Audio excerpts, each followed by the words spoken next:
Cara menjadi pria idaman di mata wanita menurut ilmu falsafah Jawa part 1. Video kali ini akan membahas mengenai syarat menjadi pria yang selalu ingin dinikahi para wanita dalam falsafah Jawa. Namun karena video ini sangat panjang, nanti akan saya pisah menjadi 3 bagian. Nah, jika Anda penasaran dengan isi topik kali ini, jangan lupa untuk subscribe channel ini supaya Anda selalu dapat notifikasi dari saya setelah video baru nanti sudah diupload. Siapa yang tidak mau menjadi pria idaman? Rasanya menjadi pria idaman wanita adalah salah satu aspirasi yang dikejar para pria pada umumnya. Beberapa dari pria lain, pria idaman itu tidak perlu capek-capek mengejar ataupun dia ngarep pada wanita. Kamu hanya tinggal memilih dan fokus pada wanita yang sesuai dengan kriteriamu saja. Namun, agar bisa menjadi pria yang diidamkan para wanita, kamu harus terlebih dahulu tahu kualitas-kualitas pria idaman seperti apa yang wajib dimiliki. Dalam falsafah Jawa, dasar untuk menjadi pria idaman itu harus dapat memenuhi kata yang tersurat dalam sebuah pria atau pria. Nah, dalam bagian satu video ini saya akan memulai dari huruf P. P di sini diartikan sebagai pakarti.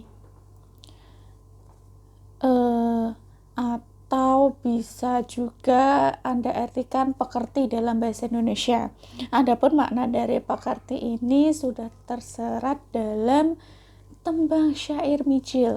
Nah, berikut ini bunyi syairnya.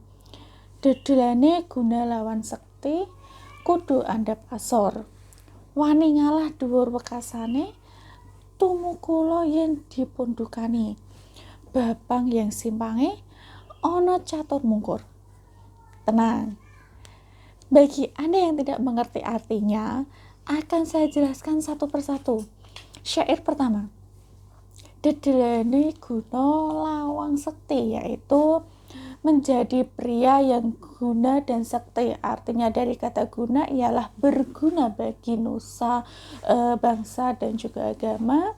Yang dijadikan kaidah adalah pakarti yang suci dan luhur serta tidak menyimpang dengan dasar negara kita, yaitu Pancasila, sebab semuanya itu telah diatur dalam aturan-aturan yang telah digariskan, juga telah disepakati oleh seluruh warga negara. Tetapi yang dimaksud sekti ialah bukan orang yang anti senjata atau kebal terhadap senjata apapun, melainkan yang dikiaskan dalam kata sekti zaman modern adalah orang yang memiliki suatu kepandaian dan mempunyai keahlian atau skill untuk memonitor atau mendeteksi segala gejolak dan kendala yang mungkin terjadi di segala sektor. Nah, lebih jelasnya yang dimaksud di dalam syair pertama adalah seorang pria harus dapat menempatkan diri pada situasi, juga dapat mengantisipasi segala pergolakan dengan kewaspadaan dan penuh dengan kebijaksanaan. Syair yang kedua itu berbunyi kudu andhap asor. Memang senjata yang paling ada di zaman yang serba maju ini hanyalah sikap andhap asor. Segala sesuatu permasalahan dapat dinetralisir dengan pakarti andhap asor. Namun demikian kita harus mengerti batasan, kita harus mengetahui kata tersebut.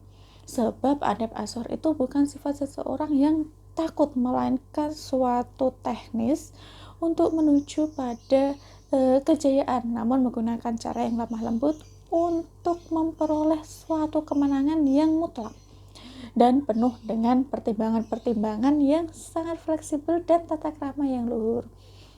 Syair yang ketiga. Wani ngalah dhuwur wekasane. Bisa diartikan pria dalam menghadapi suatu problem apapun harus dengan kesabaran serta berani ngalah. Bukan berarti tidak berani atau kalah, tetapi sebaliknya ngalah untuk menuju pada suatu kemenangan yang mutlak, yang difalsafahkan seperti dalam tulisan aksara Jawa. Segala aksara Jawa bila dipangku akhirnya menjadi mati. Tetapi kalau orang Jawa khususnya, bila dihadapi dengan sifat andap asor pada umumnya akan menaruh kesopanan dan perhatian yang penuh dengan kebijaksanaan. Syair yang selanjutnya berbunyi tumungkulah yen dipundukani. Artinya bahwa seseorang apabila diberi nasihat oleh orang yang lebih tua itu harus didengarkan dengan sikap menundukkan kepala untuk memperlihatkan segala apa yang dinasihatkan.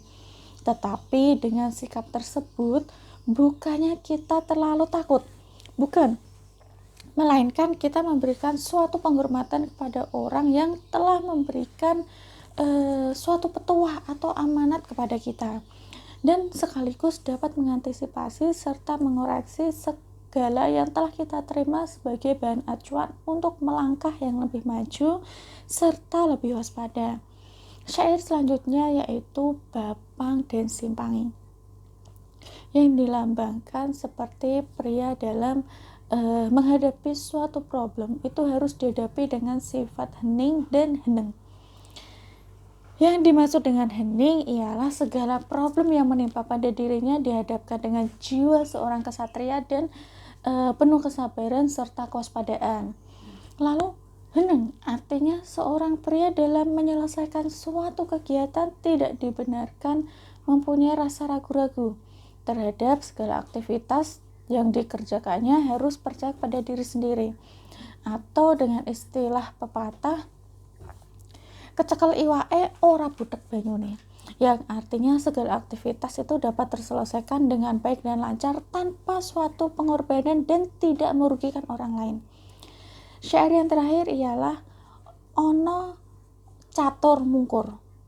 Catur artinya 4, jadi bisa diartikan dengan kita dapat mengalahkan 4 permasalahan, maka kita akan mendapatkan kemenangan. Nah, 4 perkara yang dimaksud adalah kesucian, keberanian, kesantosan, dan juga kewaskitan. Nah, untuk video bagian 2 bagian 1 sampai di sini dulu. Untuk video bagian 2 nanti akan saya jelaskan makna dari huruf kedua dan 3 dari kata pria.